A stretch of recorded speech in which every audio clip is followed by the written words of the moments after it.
వైశాఖ పురాణం 21 అధ్యాయము పాంచాలరాజు రాజ్యప్రాప్తి. నారద మహర్షి అంబరీష మహారాజుతో వైశాఖ మహాత్మ్యము నిట్లు వివరింపసాగెను. శృతదేవుడు శృతకీర్తి మహారాజా వినుము. శ్రీహరికి మిక్కిలి ఇష్టమైన వైశాఖమాస వ్రతమును దాని మహిమను వెల్లడించు మరియొక కథను చెప్పుదును వినుము.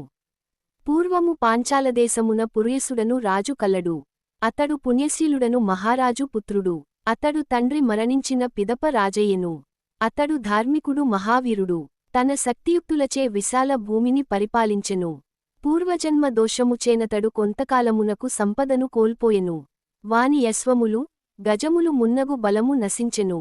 వాని రాజ్యమున కరవు ఏర్పడెను. ఈ విధముగా వాని రాజ్యము కోశము బలహీనములై గజము మ్రింగిన వెలగపండువలె సారవిహీనములయ్యెను. వాని బలహీనతనెరిగి వాని శత్రువులందరును కలసి దండెత్తి వచ్చిరి. యుద్ధములో నోడిన రాజు భార్యయగు సిక్కినితో గలసి పర్వతగుహలో దాగుకొని 73 సంవత్సరముల కాలము గడపెను. ఆ రాజు తనలో నిట్లు విచారించెను. నేను ఉత్తమ వంశమున జన్మించితిని. మంచి పనులను చేసితిని. పెద్దలను గౌరవించితిని. జ్ఞానవంతుడను. దైవభక్తి ఇంద్రియజయము కలవాడను. నావారును నావలెనే సద్గుణవంతులు. నేనేమి పాపము చేసితినని నాకిట్టి కష్టములు కలిగినవి? నేనిట్లు అడవిలో నెంతకాలముండవలయునో కదా అని విచారించి తన గురువులగు యాజుడు ఉపయాజకుడను గురువులను తలచుకొనెను. సర్వజ్ఞులగు వారిద్దరును రాజు స్మరింపగనే వానివద్దకు వచ్చిరి. రాజువారిద్దరికి నమస్కరించి యథాశక్తిగనుపచారములను చేసెను. వారిని సుఖాసీనులగావించి దీనుడై వారి పాదములందుపడి నాకిట్టి స్థితియేల వచ్చెను? నాకు తరణోపాయమును చెప్పుడని వారిని ప్రార్థించెను. వారు రాజును లేవదీసి కూర్చుండబెట్టి రాజు చెప్పిన మాటలను వినిరి. వాని మనోవిచారమును గ్రహించిరి. క్షణకాలము ధ్యానమగ్నులై ఇట్లనిరి. రాజా, నీ దుఃఖమునకు కారణమును వినుము. నీవు గత 10 జన్మలలో క్రౌర్యము కలిగిన కిరాతుడవు. నీయందు ధర్మప్రవృత్తి కొంచెమైనను లేదు.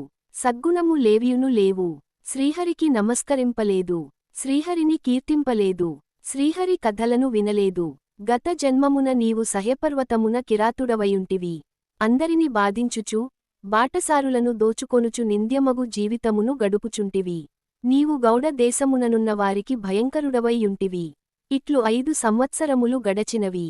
బాలురను మృగములను పక్షులను బాటసారులను వధించుటచే నీకు సంతానము లేదు. నీకీ జన్మయందును సంతానము లేకపోవుటకును నీ పూర్వకర్మయే కారణము. నీ భార్య తప్ప నీకెవరును అప్పుడును లేకుండిరి. అందరిని పీడించుట చేతను దానమన్నది లేకపోవుటచేతను నీవు దరిద్రుడవుగా నుంటివి. అప్పుడు అందరిని భయపెట్టుటచే నీకిప్పుడు ఈ భయము కలిగెను. ఇతరులను నిర్దయగా పీడించుటచే నిప్పుడు నీ రాజ్యము శత్రువులయధీనమైనది.